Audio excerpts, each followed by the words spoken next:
Hello everyone and welcome to another high-low game of Age of Empires. Today the game's heaviest hitting heavy cavalry unit meets one of the game's coolest anti-cavalry units as Mihai, playing as the Lithuanians in green, prepares to take on DracKeN, playing as the Italians in purple. Now while the players herd their herdables, explore their immediate and closed off surroundings, because we're on arena today, and try to get their butts up to Feudal Age, probably Castle Age ASAP. A good time for us to take a look at the Civ matchup that we are going to be watching today. The Lithuanians are a civilization that focuses on their heavy cavalry. Their knights, their cavaliers, their paladins all get a free attack boost for each and every relic that they collect, up to a maximum of 4 relics, so plus 4 attack for free, assuming you get 4 relics. This feature, by the way, also applies to their unique unit, the Latest, a heavy cavalry unit whose attack actually ignores enemy armor. Now, to gather these relics to get the free attack boosts as fast as possible, Lithuanian monasteries do work 20% faster than normal, which means I'm hoping we get to see a lot of Lithuanian monks trying to get a lot of relics as they get contested by his opponent. To support their cavalry on the battlefield, Lithuanian spearman line units and their skirmishers not only move 10% faster, but can be upgraded to get +2 pierce armor. And to help them build a robust economy to support their military endeavors out on the map, each single Lithuanian town center does give you 100 food for free, and they can be harder to raid in Castle Age since they can upgrade their town centers to get extra range, which does help against any kind of mangonel pushes, although perhaps in a closed off map like this, not as relevant. Speaking of a closed map, let's look at what's going on behind the walls of the Italian settlement, a cost-cutting civilization. Their university techs are cheaper, advancing rather to the next age is cheaper, and their gunpowder units, well, you got it, they're cheaper as well. Using all their saved resources, the Italians can actually feel, oh, this is so annoying. That is so annoying when that happens to the deer. But ultimately, DracKeN, drumroll, does get the deer. Now, using all their saved resources, the Italians can actually field 2 unique units. The first is the Genoese crossbowman, a pretty decent foot archer with a pretty good attack bonus against cavalry, which might be a little bad news bears here for our Lithuanian. The second is the Condottiero, a quick-moving tanky infantry unit with not only a massive attack bonus against gunpowder units, but also added bonus armor against certain gunpowder units. Now, to make their unique units even tankier on the field of battle, all Italian foot archers, except for skirmishers, and their Condottieri can be upgraded to get extra +1/+1 armor. And starting in Imperial Age, the Italians can actually train Condottieri out of their barracks. And unlike the Huns, unlike the Goths, you do not need marauders, you do not need anarchy. This is an automatic feature, and so the second we hit Imperial, if DracKeN wants to, he can plop down a few barracks here and there and start pumping out Condottieri. Super cool unit, super cool anti-gunpowder unit, to be fair. +10 attack bonus, and then +10 special armor against hand cannoneers. Makes them pretty damn good at taking it down any kind of gunpowder units. And the Lithuanians, by the way, do get hand cannoneers, so we'll see how the players play this game, the direction it goes. And for now, the important thing on arena is where are those internal resources located. See whether or not any of them are really close to the walls, the gates, and whether or not they're lameable for our Lithuanian. Both primary stone and secondary gold are here to the back. It looks like he's also having difficulty pushing deer. His primary gold in the forward-ish position, but not really. Our Italian, primary gold also in the forward-ish position, but not really. Berries in the forward position. Oh, this is so annoying. This is really, really annoying. I don't like when forests form part of wall-offs. Not terrible in the Castle Age unless you're playing against the Khmer, the Khmer, whose Ballista Elephant is the only unit in the Castle Age that can cut through these forests. But even the Lithuanians without siege onagers, they can cut through this in the Imperial Age. So we'll see whether or not the battle happens here. We'll see or not whether the battle happens here. For now, both players have their primary gold kind of in the forward, but not really. And both. Okay, quoth the Raven, nevermore. The stone is to the rear. The extra gold is to the rear as well. And we'll see whether or not our Italian tries to contest the relics. The Lithuanians, if you take a look at the top right of your screen, they are missing Blast Furnace. And so in order to just get their heavy cavalry, now I'm talking a lot about heavy cavalry because I'm assuming we're going to get to see some heavy cavalry on arena. Generally, there are 3 phases of the game In the first phase, the players rush up to the Castle Age, which is why you'll see right now off of 23 villagers, neither one has really clicked up to Feudal, usually 25, 26, I would say. Stage 2, once they hit Castle, they fight over these relics, and then once all 5 relics are gathered, we enter Stage 3, where the players hit Imperial, build infrastructure, and then build armies out of that infrastructure, then clash them together like I used to do with my Spider-Man and Batman dolls, even though at that time, of course, I didn't know that DC and Marvel were 2 completely different universes, even though there were some comic book attempts to, you know, have them fight one another, which I guess the crossover was pretty good. But in any event, the point I was trying to make before I got into the 1, 2, 3 punch stage of Arena is that because the Lithuanians are missing Blast Furnace, they really need 2 relics just to get up to where other civilizations with Blast Furnace can get, and then 3, 4, 5 to get beyond that. And so if our Italian can get 3 relics minimum, he will be in a decent spot, because then he'll be facing a Lithuanian with just a +4 attack. Although Leichai with even +4 attack, you still do, I think fully upgraded, still do 20 damage because they do ignore armor. And remember, unlike the composite bowmen of the Armenians, I believe the Leichai do not care about siege armor. And so even if you've got a Treb, even if you've got a Scorpion, a Mangonel, a Ram, doesn't matter what you have, I think the Leichai still do kill the siege units much, much quicker. But we'll see. In any event, both players are now mere seconds away from hitting the next stage.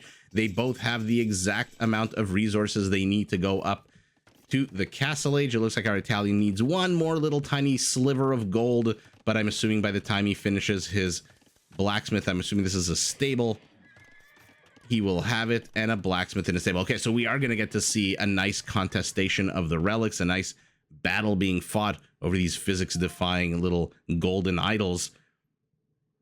And okay, one player getting double bit axe, one player getting horse collar, and our Italian and our Lithuanian click up literally a split second apart. I believe our Lithuanian will be there first. Now, interestingly, DracKeN didn't need 800 food, 200 gold. The Byzantines, they pay 2/3 the cost to go to Imperial, which saves them a lot of resources. But the Italians, actually, I made the mistake. The Italians, with 199 gold, he could have gone up easily because they need 680 food and 170 gold. Remember, they pay 15% less going up in age. So I do apologize for the brain fart, but it looked like our Italian did have the resources. Again, DracKeN didn't really need 800, 200. Mihai did. And Mihai, it doesn't really matter. They both gathered them at the exact same rate. Both of them are sitting... I mean, DracKeN's a second behind because he has, if you take a look at the bottom of your screen, a massive, massive 1 second TC idle time. So that accounts for the 1 second slower uptime. I think he'll be okay. Something tells me DracKeN will be okay. Is he on stone? He is not on stone at all. And so perhaps 2 town centers, perhaps no castle for him just yet. Also no stone. Both players at 27 villagers. Both players with 45 total population supply available to them. Build orders have been practiced. Build orders are being enacted. And in a few seconds, we're going to be in the Castle Age. Stage 1 of the game is about to end in 3, 2, 1. The rattling sound tells me we are in stage 2 of the game. Husbandry for our Lithuanian. Light cavalry for our Italian, who, by the way, also gets husbandry, so I'm assuming we're going to get to see that once he gets 150 food in his pocket. No extra TCs just yet. Monastery here for purple. Monastery here for green. But remember, the Lithuanian monastery does pump out monks 20% faster. I wonder if I can compare... Okay, so, I mean, this is going to be at the bottom left of our screen. Going to be a bit hard to see. But... I mean, actually, it's not hard to see. Green's bar is going up a lot quicker than blues than purple's. And so let's see. He's going to have a monk ready by the time purple is just at 88 or 90%. It doesn't really matter. Purple's already guarding this relic, by the way, knowing that the Lithuanian might, or suspecting, perhaps hoping that the Lithuanian will go for the easy relics first. Still no kills. Both players are on light cavalry, but again, no husbandry yet. for our Italian. Units take a little bit of damage. Scuffles erupting. It looks like something's happening here. Okay. Surprised he got shooed away so easily. Might want to turn around and go after that monk. We're 17 minutes into the game. No kills just yet. And it looks like our Lithuanian is already going to get a relic. But our Italian's getting one of his own. Okay. So he's got one. Not too sure. Oh, that's the long, dangerous route for this monk to go. He needs a second. And then he needs a third. 2 extra town centers for our Italian. 1 to the west, 1 to the east. And 1 to the north for our Lithuanian, who, okay, decent location next to the stone. Unfortunately for our Italian, there's no real double resource town center location like the one for the Lithuanian. I mean, triple resource if you count the food. But the stone and the wood, unfortunately for our Italian, this is just pure wood, pure wood. But I don't know, like a few mining camps should be just fine. Our Lithuanian is babysitting his units. Ooh, uh-oh. He doesn't see. He does see. We might have our first kill of the game here. As Mihai pounces 1, 2, whackety whacks, and down goes the monk. The first kill of the game is unfortunately a monk. Unfortunately for DracKeN, fantastic get there for Mihai.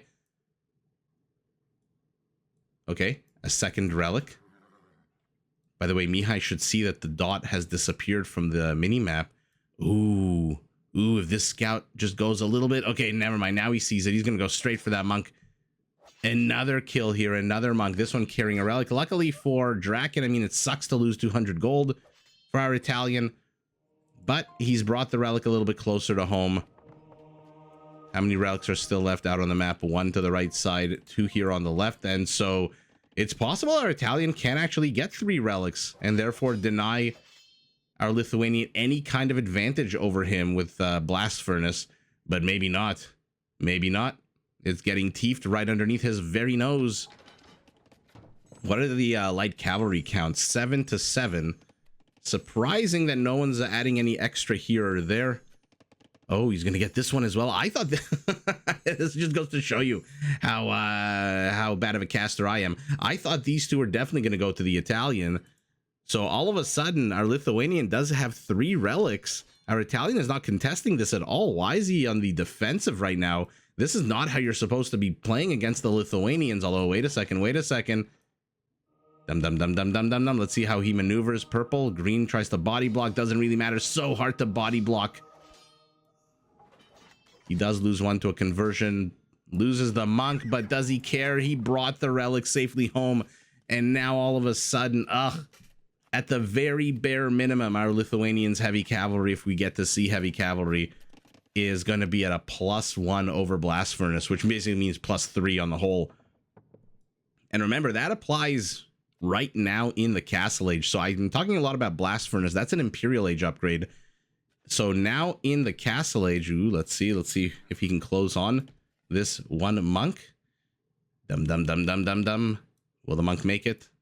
Where is he? Let's put him on our radar. Oh no.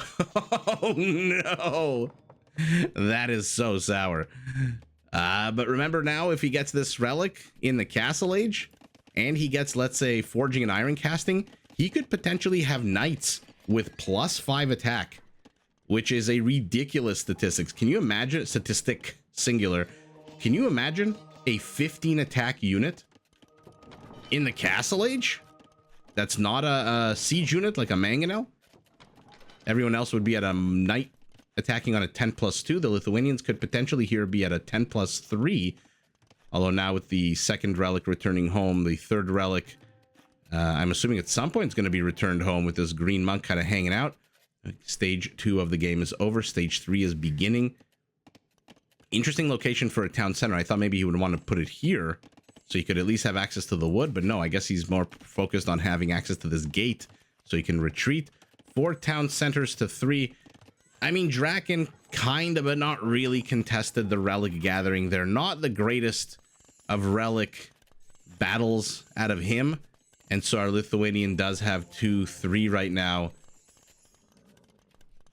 And let's see what the players do going up to Imperial. The Italians, they don't need 1,800. They need Not 1,800, 1,000 food, 800 gold, I meant. They need 850 food and 680 gold. And so he's almost got the gold. He's got the food. And it looks like our Italian will be hitting the next stage first. Does he have the structures? Yeah, he's got a university and a monastery. Our Lithuanian does not have the requisite structures. He's just building a university right now with his monastery. That being said, DracKeN is not, doesn't look very interested in going up to Imperial until, of course, yours truly opens his big mouth and he clicks up to Imperial. Not too sure what the point of that was, except for maybe trying to get a reaction out of purple so that he can see maybe the upgrades on these purple units. By the way, speaking of upgrades, neither player has any upgrades whatsoever. Not ranged, not melee, not cavalry, not infantry, nothing. A whole big fat 0 for both players. And this time it is going to be our Italian who is going to be going up to the next stage about 15 seconds ahead of his opponent. So again, not the biggest of differences in uptime. And we've got a castle going up. Both players 13 villagers on stone green. I love Mihai's just bouncing back and forth, bouncing back and forth. This is a very cocky outpost. Not too sure that's going to go up. But he is keeping tabs on all of this. Whereas purple DracKeN, I feel like he has more of a game plan and he's just going to say, you know what, I'm going to build this and you're going to have to deal with it. like somebody talking to a toddler, you know? You're having green beans for dinner and you're just going to have to frickin' deal with it while daddy has a Domino's pizza. Sorry, not sorry. A 4th town center outside the settlement safety zone for our Lithuanian as well. So one player looks like he's going up to the left side. One player looks like he's going up to the right side. We'll see if we have any kind of base trade situation where the players engage into one another. Wolf attacking a villager, but... oh, that's a lot of dead monks here. That's a lot of dead monks. Ouch. Oh, actually, wait a second. One survived. How the hell did one survive? And why the hell did half the cavalry army of the Italian run away to the south? Inexplicably defensive stance here for our Italian. And no, I don't mean the unit formation. I mean, he's just playing real defensive. And I said the outpost wouldn't go up. What is that? The 3rd wrong call of the game? He's going to have so much vision of his opponent. He sees the outpost, by the way, with I think with that one scout that ran by. So he knows that he needs to go and attack. But like I said, I feel like DracKeN is following a specific game plan here. And he is just saying, deal with it, because I'm going to start throwing ninja turtles at you, which is what I call the Genoese crossbow, because they have those giant shields on their backs that look like... actually, here you go. Raphael, Leonardo, Donatello, and Michelangelo. All 4 of them are here. Speaking of pizza, come on, move north so we can see those giant shields on your back that make you look like Ninja Turtles. And finally, look at this. Our Italian is moving forward. What is our Lithuanian doing? He's got 3 relics, so naturally he's going pikeman, chemistry as well, more archery ranges. The hell is he going to do with archery ranges? Hand cannoneers? You can't. It's hard to go hand cannoneers against the Italians, because again, the Genoese, not the Genoese, the Condottiero will just run amok against any kind of... and there you go. You wonder why I call them Ninja Turtles as they walk with that giant shield on their back. Outpost does collapse. Cavalry force to the right finally does have a +1 attack. Halberdiers for the Lithuanians. Iron casting as well. Block printing, illumination, ballistics. Okay. Thumb ring, ballistics, and padded archer armor for the Italian. So he's definitely doubling down on Genoese crossbows, which, all right, let's see it. Rarely see a massive buildup of this unit. Look how cool it is. Tell me it doesn't look like a Ninja Turtle. Generally, you don't see a huge, massive buildup of this unit on a 1v1 Arabia game, just because getting stone is very, you know, generally not a top priority in the early to mid stages of the game. And then once you get the stone, it becomes riskier and riskier to go out onto the map. Whereas here, because on Arena, everyone starts with a little bit of extra gold and a little bit of extra stone outside the TC, it's not quite as risky. So already our Italian, by the way, speaking of risky, not risky, 4 castles. Although he's training nothing out of them at this point. He's just got hussars. And our Lithuanian is getting tower shields for his skirmishers. By the way, super cool skirmisher fact, which is probably not something you ever thought you'd hear a grown man say. With tower shields that adds +2 pierce armor, Lithuanian elite skirmishers have 10 pierce armor when they're fully upgraded. That's Huskarl level pierce armor for a counter archer unit. That's a Rattan archer level. Okay, good get here for our Italian, who does have ballistics, doesn't really... Oh, I opened my big mouth again. I said doesn't really seem like it's going to help against these light cap, but of course it does. So these Ninja Turtles that do 10 attack are actually going to do 1 damage to each skirmisher if they get fully upgraded. Look at that. Right now they're at +4/+4. And with the last Ring Archer armor upgrade, they are going to be at +4/+6. And that's going to be very hard for these Genoese crossbows to take on. Plus, the Genoese crossbow generally has not the greatest range in the game. I believe it's just capped out at a 7. That being said, Hussars with... okay, they need a little bit more armor. There's Pavis.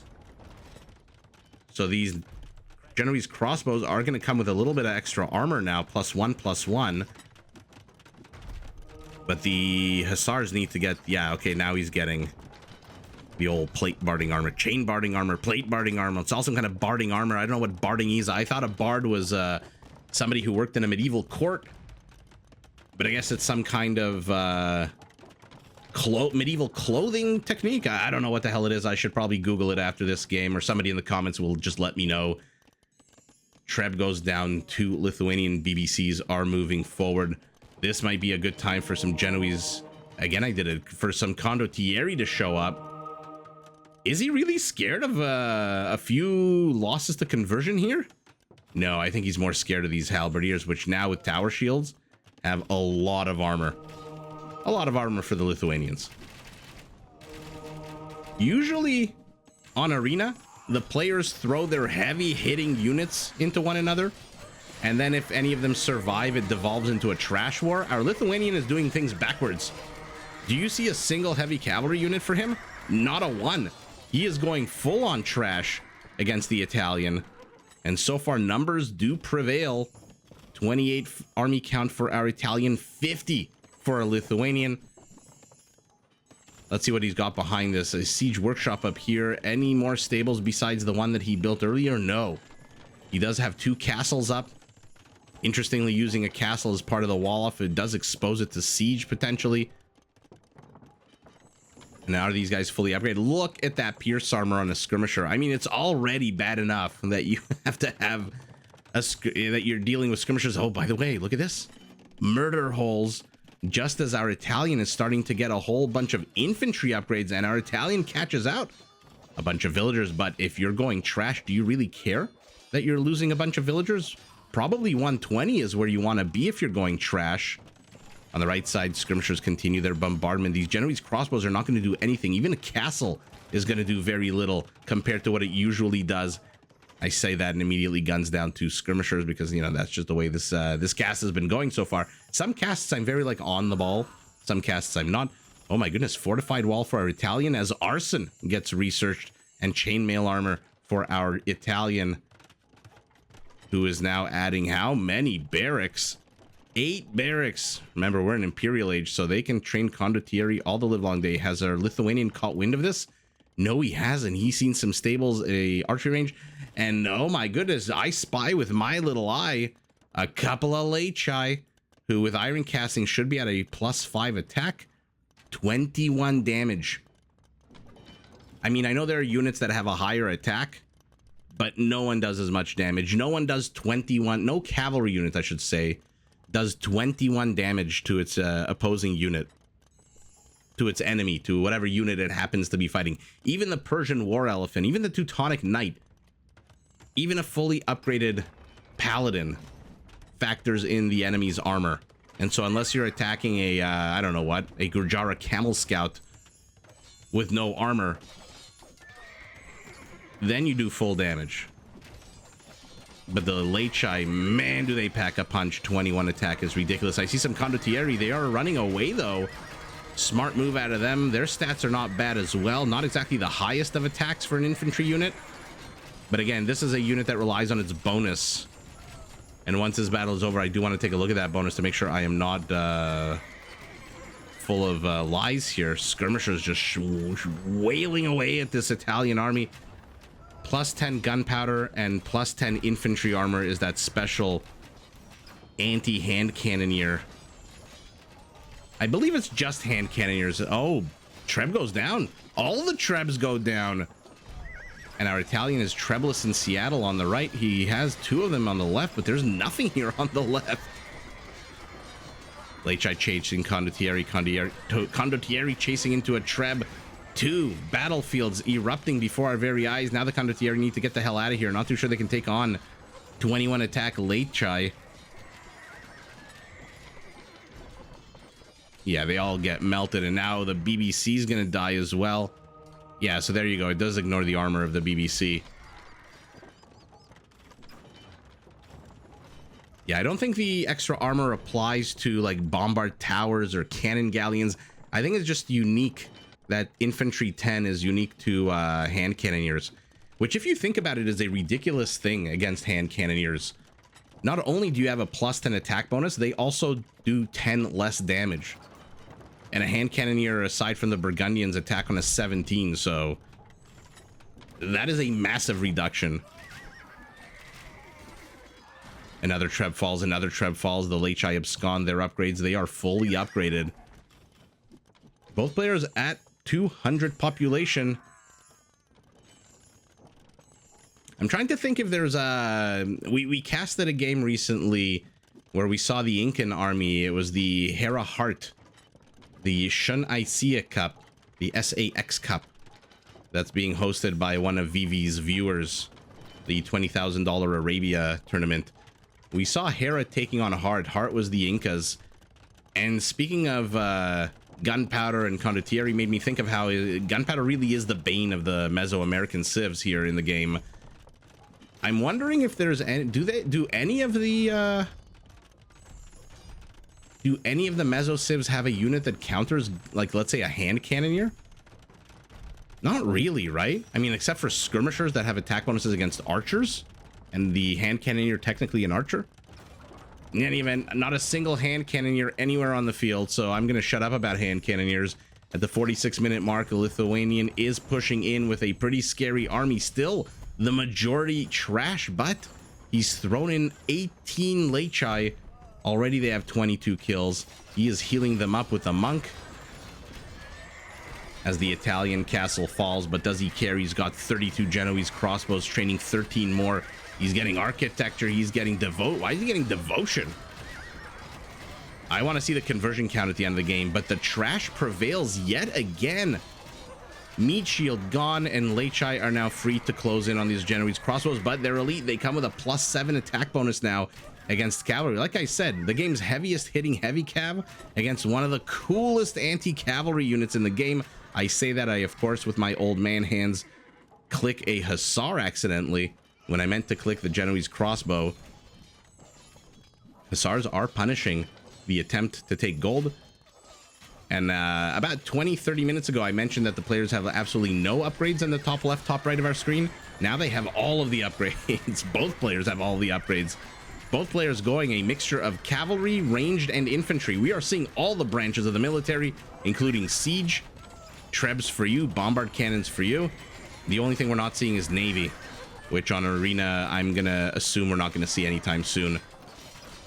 Unless the Italians can build a Colosseum and fill it with water and reenact all the historic naval battles like they used to do back in the... I'm not too sure whether it's called the good old days. I'm assuming the people that were enslaved and then forced to fight against tigers and crocodiles probably didn't consider it the good old days. I mean, how many kills on these Genoese? 18. But they are getting absolutely wrecked by these skirmishers who are just not dying. Might be dying now. The Condottieri and the Hussars are moving forward. Bombard cannon does move forward as well. Our Italians got 4 bombard cannons. Remember, all of their gunpowder units are 20% cheaper. All of them, which includes, and that's not just gold, like the Portuguese, for example, who pay 20% less gold for all of their units. The Italians pay 20% cheaper, period. So instead of 450 resources, it is 360 resources for this unit. 180, 180. Lechai are just absolutely crushing it. And by the way, there's still 15 Lechai on the map, but there's 48 Genoese existing and about to be birthed from those castles. Well, there used to be 48. Now there's 34. Why? Because these freaking skirmishers are just one-shotting them to hell. Oh my goodness. Oh my goodness, where are the Hussars? The Hussars are fighting Lechai. Why are the Hussars fighting Lechai? You've got the Ninja Turtle. This unit will absolutely wreck the latest one-on-one. There we go. Finally, the Hussars realize, hey, wait a second. Wait a second. What are we doing with our lives? What's inside the castle adding all of those extra arrows? It is villagers. And the seesaw has swung back in the favor of our Italian, who is putting on the aggression here. Might want to back away, although this isn't really that many units. 7 units to throw away while he shells away at this castle. I love that he immediately brings villagers. I love that both players have so many mining camps here. What's going on the left side? Absolutely nothing. Pretty cool little nook that our Lithuanian created here. Very, very campaign style. Someone's getting attacked there. Right as I looked away, a villager did die to the castle. Oh, the castle is perfectly placed to get some of those villagers who are going outside of the safety of that area. Our Lithuanian is down army count, but not by very much. 55 to 45. And he's got Lechai. They swarm over the Treb. They get the Treb again, but there's so many Genoese crossbows. 24 of them. But he's got to figure out a way to deal with these elite skirmishers. And the Genoese, like I said, they attack on a 10, and these guys have 10 armor, which means 1 damage. 1 damage. It's ridiculous. Condottiero moves forward, almost dies. 71 villagers for food for DracKeN, and he's only got 11 Hussars. Tell me he's got more stables. Only 8 stables. I would love to see 5 more or 6 more stables right here for our Italian. I would love to see a lot more infrastructure actually for both players. 4 archery ranges, 4 barracks, and still 2. No, never mind, now a 3rd castle.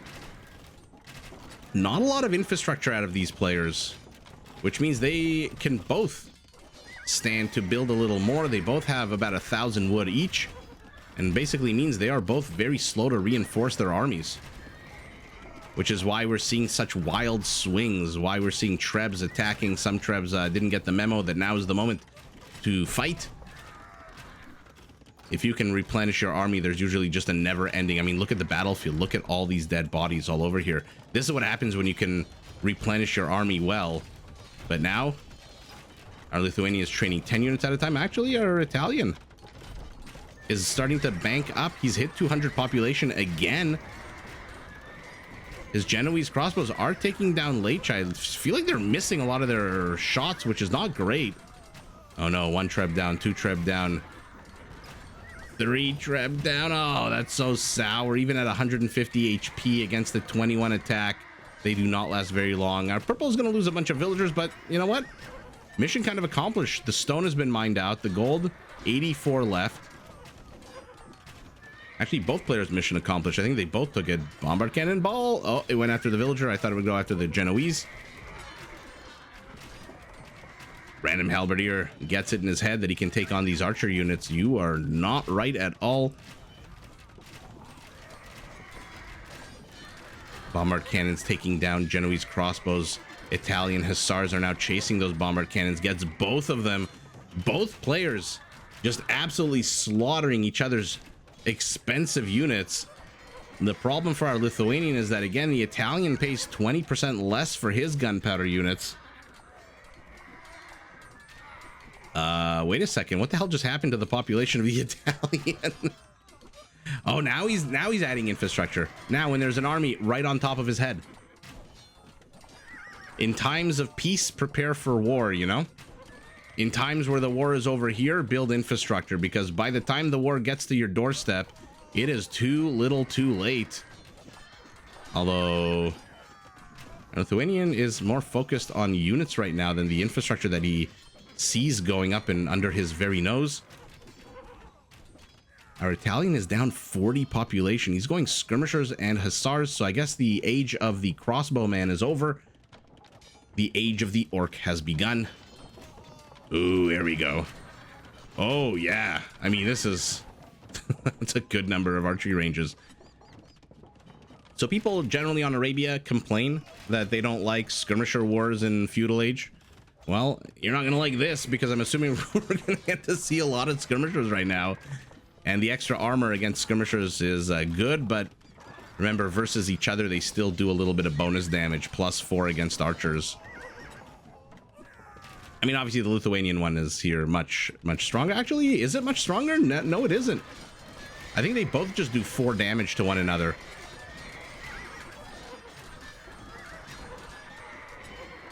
Let's just enjoy the sounds of so many horsemen dying.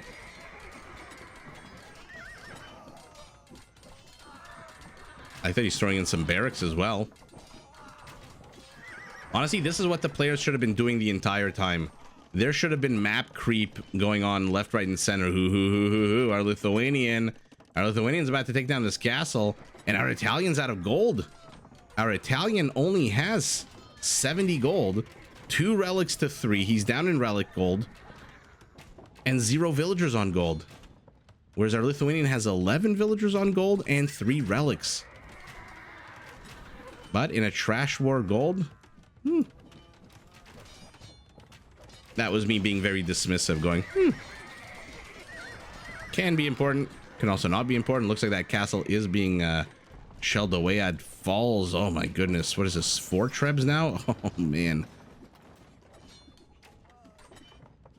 Now, I'm not too sure you need all of these skirmishers. How many are there here? 47 firing at 1 unit at a time. Okay, now they kind of split up into 2 attacks. This is what happens when you don't micro your archer units. I have the same complaint or observation about the longbowmen for the Britons. They just all fire at the same target. Unless they get pressed into like this. But you're not an Incan skirmisher. You actually have minimum range. Oh no. Now this castle is getting pressed into. Lechai are streaming to the left, expecting maybe some kind of counterattack, but there is no counterattack coming at all, he says as a counterattack begins. Ooh, let's see if the hussars can get a treb. They do not. And our Italian's down to 2 castles, but it doesn't really matter anymore. He doesn't have the gold anyway to train Genoese crossbows, and now his remaining crossbowmen are getting taken out. Pavis be damned. Army counts, 35 to 55. Population's basically identical, 129 villagers to 128. I mean, the Lechai are strong, but they're not invincible here. And there still are 2 Genoese crossbows. But that doesn't matter. Did the game really last an hour and 5 minutes? I thought this game was like 50 or 60 minutes. Actually, 50 or 60 is an hour. Okay. So our Italian loses his 2 castles out of 4. 1 down, 2 down. Not that he could actually do anything with those castles. He has 2,000 food. That's 25 hussars. But 25 hussars out of 7 stables. Okay, I guess that's 3 rounds of training, right? Nah, he doesn't have the time. Or maybe he does. I think if the trebs weren't here, and then by the way, it looks like our Italian did manage to get 1 of the 4 trebs. If those trebs weren't here, I don't think this would have been GG. Because this army, as scary as it looks, as dangerous as it is to the Italian human army, is not a building destroying army. This is not a bombard cannon, a ram, a mangonel. They are gonna, skirmishers do not take down buildings. By the time they take down even a house, I will go from being 41 years old to 61 years old. And hopefully we still have Age of Empires in 20 years. Hopefully we still have computers and such. Who knows what the world's going to look like in 2 decades. But ultimately, I think it's the presence of the trebuchets and the fact that he has just run out of gold. He's down, by the way, 2 to 3 relics, as we know. And so as the game goes on, the difference between relic generation is just growing more and more and more. And when you are down gold against the civilization that can train this unit to ignore armor, even your halberdiers will have a hard time. And to make matters even worse, the Italians don't even get halberdiers. They cap out at pikemen. And so really, to counter this, you need your Genoese crossbow. And to get your Genoese crossbow, you need a castle. And to train them out of that castle, you need gold. I think they do cost 40 gold each. And so I guess you could sell your resources. You don't really need 445 stone right now, unless you plan on repairing this. But ultimately, no gold, 50% castle capacity destroyed. And more importantly, I think just the 3 trebs is what is scaring DracKeN here into realizing, hey, wait a second, I can no longer put... I might be able to fight this for a little bit, but I cannot fight this. Trebs and Lechai. And where are his relics? Are they still in the forward position? Okay, so he didn't ferry his relics to the rear at all. So his relics are kind of exposed as well. But ultimately, what a fun, ridiculous game. We got to see... I mean, I think we got to see all of the unique technologies except Silk Road, which... in a 1v1 game, you're not going to get to see Silk Road unless the player is so rich they can do whatever the hell they want. Silk Road basically just halves the cost of trade carts. So not exactly a 1v1 upgrade, but of the 3 relevant upgrades, actually, I don't think we saw hill forts either. No, we didn't. The Lithuanians have the only upgrade in the game, FYI, that increases the range of a town center. No other civilization in the game has a town center that goes beyond 6 range. It's only the Lithuanians who go up to 9 range with hill forts. I don't know why that was so relevant for me to say. It doesn't really matter, actually. So we only got to see the 2 relevant technologies, which are armor related. Skirmisher with 10 pierce armor, Genoese with 5 and +5 and +4 on his Pavis augmented. I hope I'm saying that word right. I used to say Pavis, and then somebody corrected me, and I think it's Pavis. In any event, what a super fun game. Our Lithuanian, I wonder if going trash early on was part of the game plan to kind of whittle down the resolve and the gold count of the Italian and then go Lechai, because usually on an arena, you see the heavy, expensive units first so that you can absolutely plow through your opponent's army. But in this case, there was just a lot of kind of center attacks. I don't think the Lithuanian ever really made it over here, and I don't think our Italian really made it very close at all. There was a moment for once or twice where a few hussars were here and a treb and a bombard cannon, but no real damage done. I mean, this castle is still up. This castle is still up. Let's take a look at the stats. 352 hussars, 317 halbs, 200 Genoese crossbows, but unfortunately, you're fighting against the civ that basically counters those Genoese crossbows perfectly. So this counters... So let's take a second here. This counters this. This counters this. This counters this. This counters all of this. This counters that. Oh, Age of Empires. Peak APM a few minutes ago for our Italian. Peak APM a few minutes before that for our Lithuanian. So towards the end of the game, the economies are only 9,500 apart. Not bad at all. That is less than 10% difference. A little bit more wood for our Lithuanian, and then all 3 remaining resources, including 2 castles worth of stone extra for our Italian. 2,600 extra gold, even though he had fewer relics, and 6,000 less food. I think the extra gold is probably that mine, the gold mine that was over here. Although it could be any number of gold mines out on the map. I wanted to see conversions. 8 out of 643. I mean, look at these army counts. After an hour, both players built the exact same maximum sized armies. 643 to 639. Literally 4 units apart. 8 conversions, although they were super cool in the beginning, didn't really net very much. And look at look at the dearth of upgrades. Absolutely nothing beyond the 47-minute mark. Economy, a few here and there guilds to help you make your commodity trading a little bit more efficient, but both of them getting crop rotation towards the end, but very few upgrades, which is what you like to see. All the money going towards military. 10 raisings to 12. So again, not the craziest differences. And look at the kill counts. 2 kills apart. I'm going to repeat that. After an hour and 5 minutes, the players are sitting at 2 kills apart. 742 to 744. Insane how powerful and similar and amazing the gameplays are. And that's what happens after an hour when you go trash, where you get 1,500, or I should be more specific, 1,490 kills. Basically 1,500 kills. If the game had lasted another few seconds, we would have hit, I think, 1,500. But ultimately, our Italian runs out of gold. He runs slowly out of castles. But more importantly, I think no real answer to this. Not with this Lechai Honor Guard, which looks like they're on patrol command. Yeah, okay, so there's no way the Italian is getting anywhere near these trebuchets. Our Lithuanian has seen all of these stables, especially with the skirmishers here, and he's gonna he knows there's a castle at town center, so he knows exactly where to apply the pressure, and he is going straight for the center. I thought maybe he would pivot south and keep going after the castles, but going after the trash after an hour and 5 minutes probably the better move, knowing that your opponent, if your opponent had the gold and could train Genoese crossbows, you would be seeing them. And the fact that he sees only 3, but then a shitload of skirmishers, tells him that it's really the archery range that should be the target and not so much the castle.